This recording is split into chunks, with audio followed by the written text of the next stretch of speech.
Good morning. ഇന്ന് day 3 ആണ്. ഇന്ന് നമ്മൾ ഫ്ലോട്ടിംഗ് മാർക്കറ്റിലാണ് വന്നത്. രാവിലെ 10 ആയിട്ടേ ഉള്ളൂ. 10 ഇവിടെ എത്തി. ഇന്നിപ്പം ഫ്ലോട്ടിംഗ് മാർക്കറ്റ് ഒന്ന് എക്സ്പ്ലോർ ചെയ്യുകയാണ്.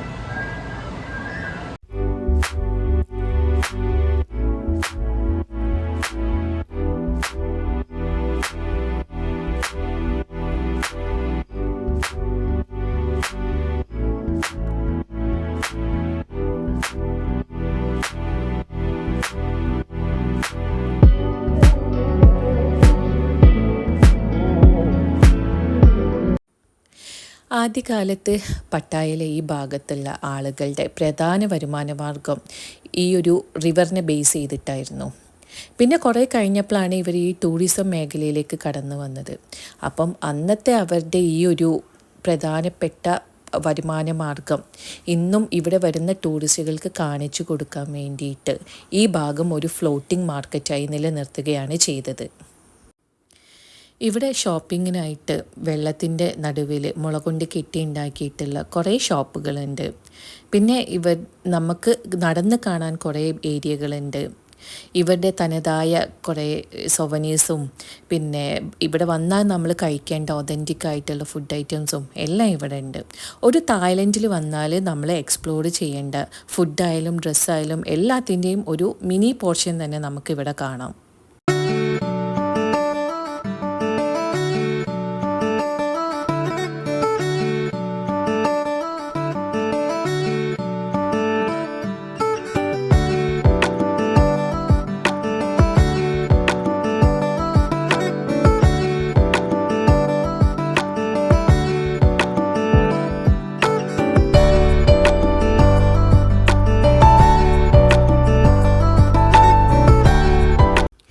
ഈ ഫ്ലോട്ടിംഗ് മാർക്കറ്റ് നമ്മൾക്ക് 2 രീതിയിൽ എക്സ്പ്ലോർ ചെയ്യാൻ പറ്റും.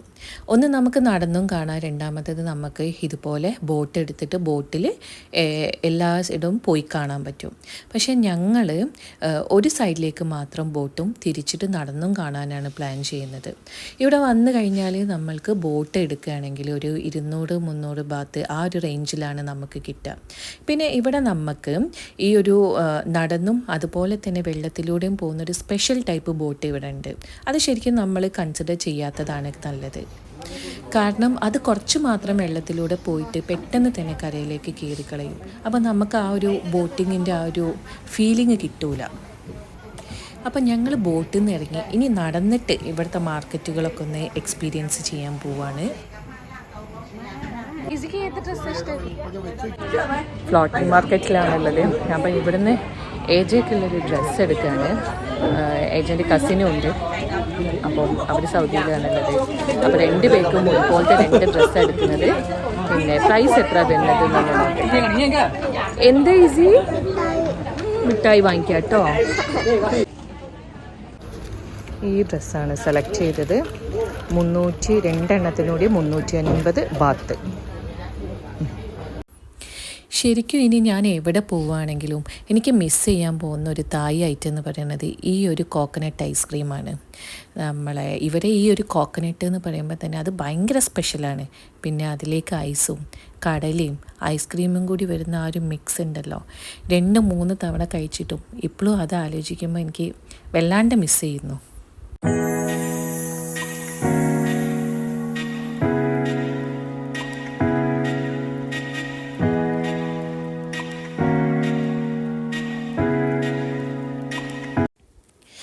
ഇന്നിവിടെ ആളുകളൊക്കെ കുറവാണ് കേട്ടോ. പിന്നെ നമ്മൾക്ക് ഇവിടെ ഇരുന്ന് ഈ ഒരു വ്യൂ കണ്ടുകൊണ്ട് തന്നെ ഫുഡ് കഴിക്കാനും നമ്മളെ കുട്ടികൾക്ക് ഇരുന്ന് കളിക്കാനൊക്കെ ഉള്ള ഒരുപാട് സ്പേസുകൾ ഇവിടെ ഉണ്ട്. സഞ്ചരിക്കുന്ന ചില മ്യൂസിക്കൽ ഡാൻസ് ബോട്ടുകളും ഇതുവഴി ഇടയ്ക്കിടയ്ക്ക് ഇങ്ങനെ പോയിക്കൊണ്ടിരിക്കുന്നുണ്ട്.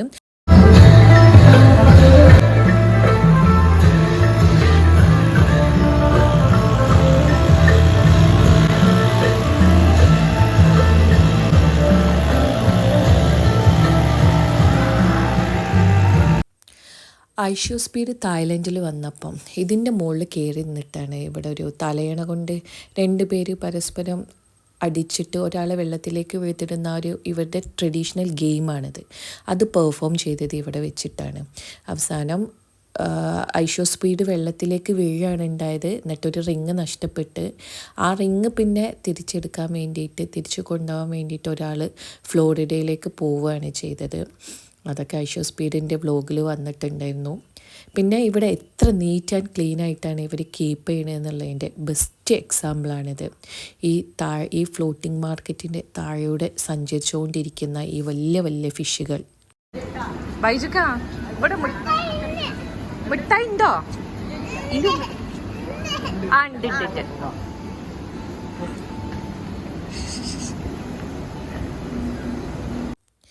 ഏജൻ്റെ ഫോട്ടോഷൂട്ടാണിത്. ഏജ എപ്പോഴും പറയും ഞാൻ സ്പൈഡർ ഗേളാണെന്ന്. അപ്പോൾ സ്പൈഡർമാനെ കണ്ടപ്പം വെറുതെ വിട്ടില്ല, കാര്യമായിട്ട് തന്നെയല്ല ഫോട്ടോഷൂട്ടിലാണ്. അങ്ങനെ ഫ്ലോട്ടിംഗ് മാർക്കറ്റിലെ യാത്രയൊക്കെ കഴിഞ്ഞ് എൻട്രി പോയിന്റിൽ തന്നെ തിരിച്ചെത്തിക്കുന്നു.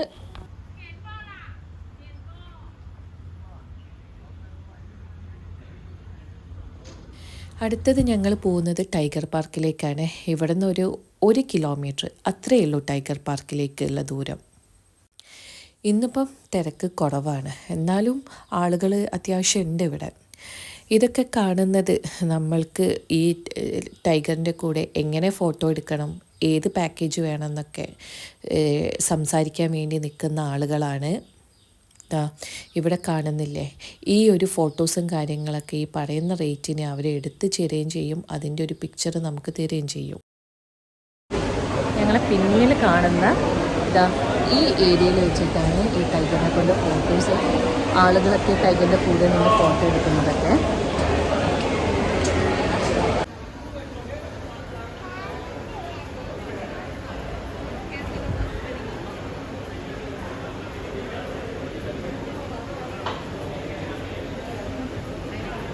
ഈസി എവിടെ ഉള്ളത്? ടൈഗറിൻ്റെ മിഠായി ഇല്ല. കുറേ സമയമായി മിഠായി നോക്കി നടക്കുകയാണ്, പക്ഷെ എവിടെയും കിട്ടിയില്ല. ഇനിയിപ്പോൾ ഈസി എന്താ ചെയ്യാൻ പോകുന്നത് ഇവിടെ?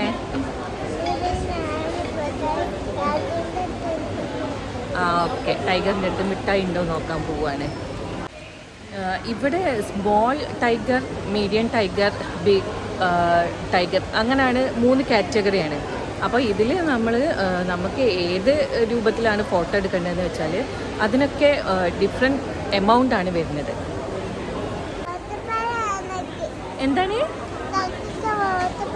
ആ ടൈഗറിന് മിൽക്ക് കൊടുക്കണം എന്നാണ് പറയുന്നത്. ഏസിക്ക് ഇഷ്ടമായോ ടൈഗറിനെ? ഇവിടെ വെറൈറ്റി കടുവകളുണ്ട്. ഓരോ കൂടിന് മുന്നിൽ നിൽക്കുന്ന ആളുകൾ ആ കൂട്ടിലുള്ള കടുവേൻ്റെ കൂടെ നിന്ന് ഫോട്ടോ എടുക്കാൻ വേണ്ടിയിട്ട് നിൽക്കുന്നവരാണ്. പിന്നെ ഇത് സ്ട്രിക്റ്റ് റൂൾസാണ്, നിർബന്ധമായിട്ടും നമ്മൾ അനുസരിക്കേണ്ട ഒരു കാര്യമാണ്.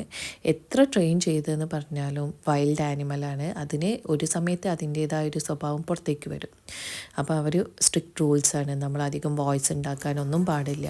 പിന്നെ നമ്മളെ ചെരുപ്പ് കഴിച്ച് വെച്ച് നമ്മളെ കൈയൊക്കെ നന്നായിട്ട് ഹാൻഡ് വാഷൊക്കെ ഇട്ട് ക്ലീനാക്കിയ ശേഷം ശബ്ദം ഉണ്ടാക്കാതെ പതുക്കെ വേണം ഇങ്ങോട്ടേക്ക് കയറി വരാൻ.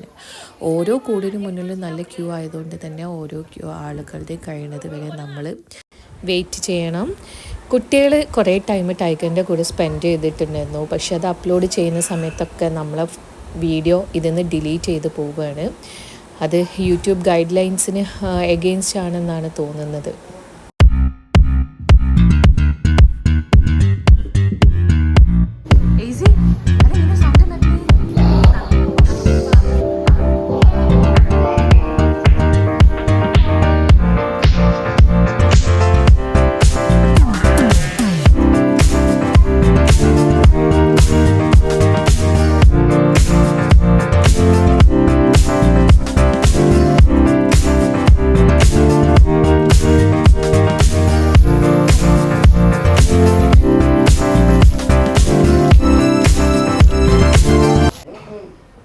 തായ്ലൻഡിലെത്തിയിട്ട് ഇവിടെ കേരള ഹോട്ടലിലാണ് ഇപ്പോൾ വന്നിരിക്കുന്നത്. മോളുണ്ടല്ലോ, മോൾക്ക് ഇവിടുത്തെ ഫുഡൊന്നും പറ്റുന്നില്ല. അപ്പം ഒന്ന് ഞങ്ങളെല്ലാവരും ഉച്ചയ്ക്ക് കേരള ഫുഡാക്കാമെന്ന് വിചാരിച്ച്. ഈസി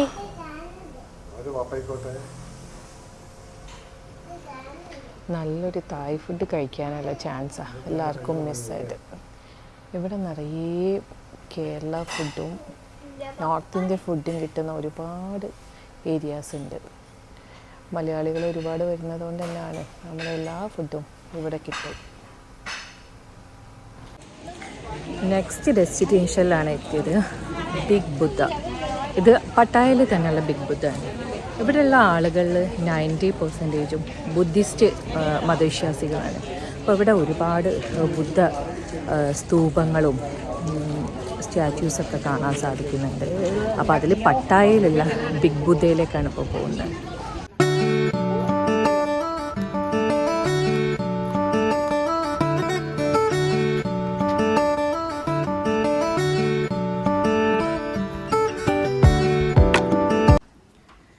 വളരെ ഭംഗിയുള്ള ഒരു ബുദ്ധിസ്റ്റ് സെൻറ്ററാണിത്. അവിടെ time morning 9 to evening 5 o'clock വരെ ഉണ്ട്. പിന്നെ ഇവിടെ വരുമ്പോൾ ശ്രദ്ധിക്കേണ്ട കാര്യം, ഡ്രസ്സ് എന്ന് പറഞ്ഞിരിക്കുകയാണെങ്കിൽ നമ്മൾ ഷോൾഡറും നീ കവർ ചെയ്യുന്ന രീതിയിലുള്ളതാണ്. അപ്പോൾ ഷോർട്ട്സും സ്ലീവ്ലെസ്സും ഒന്നും ഇട്ടാൽ ഇവിടെ നമുക്ക് കയറാൻ പറ്റില്ല. പ്രാതുംനാങ് ഹില്ലിൻ്റെ മുകളിലാണ് ഈ ഒരു ബിഗ് ബുദ്ധ ഉള്ളത്. 18 മീറ്റർ ഹൈറ്റിലുള്ള ഗോൾഡൻ ബുദ്ധ സ്റ്റാച്യു ആണ് ഇത്.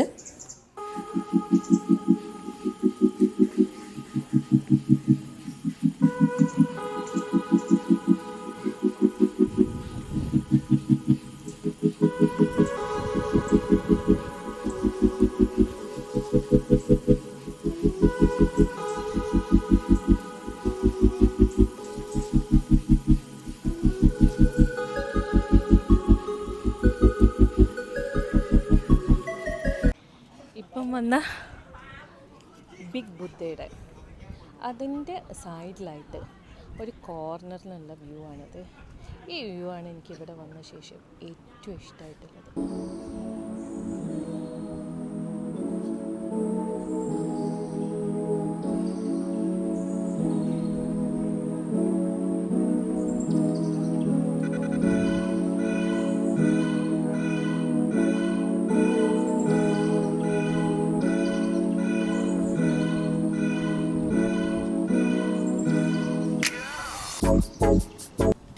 ഈ കാണുന്നത് ബുദ്ധിസ്റ്റ് മതവിശ്വാസികളുടെ ഒരു ആചാരമാണ്. ഇങ്ങനെയുള്ള കല്ലുകളിൽ ഇവർ പൈസ വെക്കുന്ന ഒരു രീതിയാണിത്.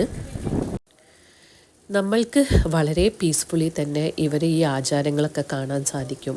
പിന്നെ ഈ ഒരു ബുദ്ധ സ്റ്റാച്യൂസിൻ്റെ ഇടയിലൂടെ നടന്നു പോകാൻ സാധിക്കും.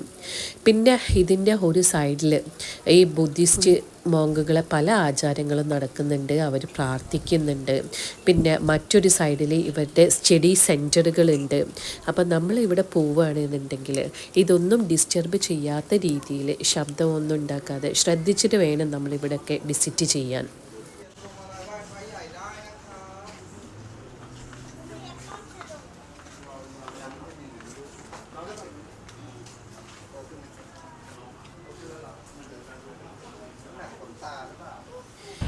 ഇനിയൊരു ടിക് ടിക് യാത്രയാണ് കേട്ടോ. എല്ലാ കാഴ്ചകളും ആസ്വദിച്ചുകൊണ്ട് ഈ തുടർന്ന വണ്ടിയിൽ ഇങ്ങനെ പോവാൻ നല്ല രസമാണ്. ഇവിടെയൊക്കെ വന്നാൽ ഇതൊക്കെ എൻജോയ് ചെയ്യാനും മറക്കരുത്. എവിടെ യാത്ര പോവുകയാണെങ്കിലും ഇതുപോലെ കുറച്ച് ഫ്രീ ടൈം നമുക്ക് വേണം, എന്നാലേ നമ്മൾക്ക് ആ ഒരു നഗരം നമ്മളെ ഇഷ്ടത്തിലൊന്ന് പോയി കാണാൻ സാധിക്കുകയുള്ളൂ. ഇനി കുറച്ച് ഫുഡ് ഐറ്റംസ് ആണ് കേട്ടോ. ഇത് ന്യൂട്ടല്ല ബനാന ചപ്പാത്തി പോലത്തെ ഒരു ഐറ്റമാണ്. പിന്നെ ഇതാ നാട്ടിൽ നിന്ന് തബോക്കി എന്ന് പറഞ്ഞിട്ട് ഭയങ്കര സംഭവമായിട്ട് അവൻ വാങ്ങിച്ചതാണ്. പക്ഷേ പെട്ടു ഗൈസ്, അവനത് കഴിക്കാൻ പറ്റുന്നില്ല. ഇന്നത്തെ നൈറ്റ് ഫുഡ് സെൻട്രൽ മാർക്കറ്റിൽ നിന്ന് സീ ഫുഡ് പട്ടായിയാണ്. ഈ സീ ഫുഡ് പട്ടായിൽ ചെമ്മീനുണ്ട്, കടുക്കുണ്ട്, ഞണ്ടുണ്ട്, കൂന്തളുണ്ട്, സീ കുക്കുമ്പറുണ്ട്. ഹാഫ് കുക്ക്ഡാണ്, പക്ഷേ കാണുന്ന പോലെയല്ല, ഭയങ്കര ടേസ്റ്റിയാണ്, ഒരു രക്ഷയില്ല, അടിപൊളി ഐറ്റമാണ്. മാംഗോ സ്റ്റിക്കി റൈസ്, ഇതിലെ മാംഗോയും റൈസും തേങ്ങാപ്പാലും കൂടി ചേർന്നിട്ടുള്ള ആ ഒരു കോമ്പിനേഷൻ ഉണ്ടല്ലോ, ഒരു രക്ഷയില്ല. ഇന്നലെ ഞങ്ങളൊരു പ്രാവശ്യം വന്ന് കഴിച്ച്, ഇപ്പം ഭയങ്കര ഇഷ്ടമായപ്പം ഇന്ന് ഒന്നുകൂടി വന്നതാണ്. ഇതാണ് മാംഗോ സ്റ്റിക്കി റൈസ്. അപ്പം മാംഗോ ഉണ്ട്, ഒരു ഗ്രീൻ റൈസ്, വൈറ്റ്. ഇതിൽ കളറിൻ്റെ കുറച്ച് വ്യത്യാസമുണ്ട്. ഇതിൽ കുറച്ച് തേങ്ങാപ്പാൽ മിക്സ് ചെയ്തിട്ടാണ് കഴിക്കേണ്ടത്.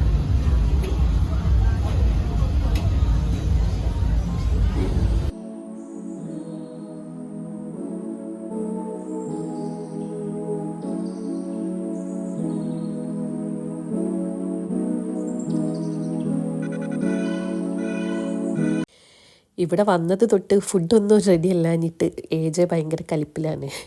ഡ്രസ്സില്ലാതെ ഒരു ടുക് ടുക് യാത്ര. എന്നാലും ആൾ നല്ല എൻജോയ് ചെയ്താണ് കേട്ടോ ഇരിക്കുന്നത്. അങ്ങനെ ഞങ്ങളെ ടുക് ടുക് യാത്ര അവസാനിപ്പിച്ചിരിക്കുന്നു. ദാ പട്ടായം വാക്കിംഗ് സ്ട്രീറ്റിലേക്കാണ് ഇനി പോകുന്നത്. ആദ്യമേ തന്നെ പറയട്ടെ, നല്ല റഷാണ് ഇവിടെ.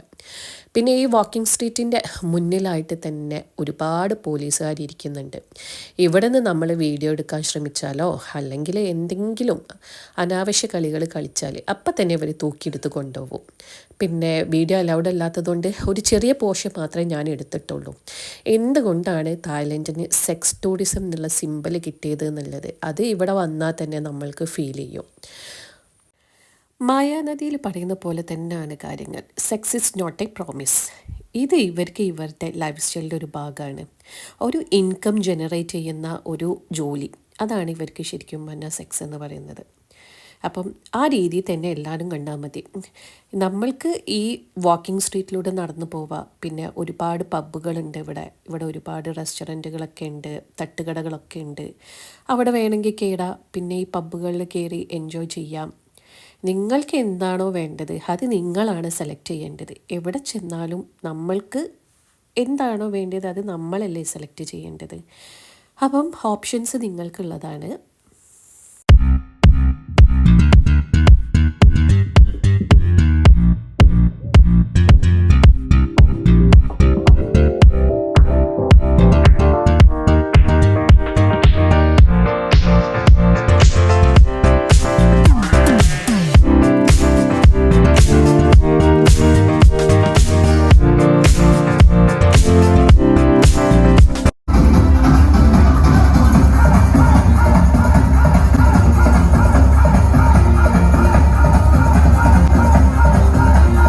ഇവിടെ വരെ വന്നിട്ട് ചുമ്മാ വാക്കിംഗ് സ്ട്രീറ്റും കണ്ടു പോകുന്നത് ശരിയല്ലല്ലോ.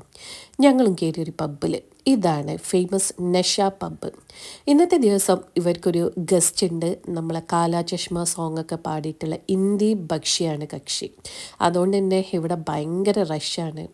പിന്നെ ഇവിടുത്തെ ഒരു ഹൈ എനർജി പെർഫോമൻസും ആളുകളുടെ ആ ഒരു വൈബും എല്ലാം കൂടി അടിപൊളിയാണ്.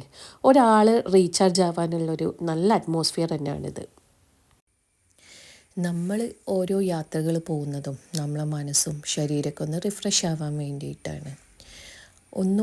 നമ്മൾ പോകുന്ന സ്ഥലങ്ങളിലെ കാഴ്ചകളും അതുപോലെ തന്നെ അവിടുത്തെ ഓരോ കാര്യങ്ങളും നമ്മൾ എൻജോയ് ചെയ്യുമ്പം നമ്മളൊരു പുതിയൊരാളായി മാറുകയാണ് ചെയ്യുന്നത്. ആ ഒരു പുതിയ ആളാണ് ശരിക്കും തിരിച്ച് പിന്നെ നാട്ടിലേക്ക് വരുന്നത്. അപ്പോൾ നമുക്ക് നമ്മൾ ചെയ്യുന്ന കാര്യങ്ങൾ ചെയ്യാനും അതുപോലെ തന്നെ പുതിയ പുതിയ കാര്യങ്ങൾ ചെയ്യാനൊക്കെ ഒരു എനർജി ഫീൽ ചെയ്യും.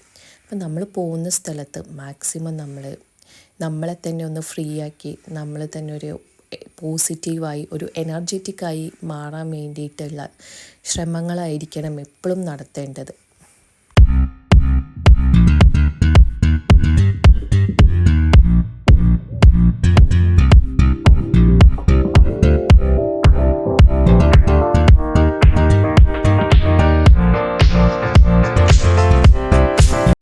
അങ്ങനെ ഇവിടുത്തെ നൈറ്റ് ലൈഫൊക്കെ ആസ്വദിച്ച് ഞങ്ങളിതാ റൂമിലേക്ക് പോവുകയാണ്. Good night.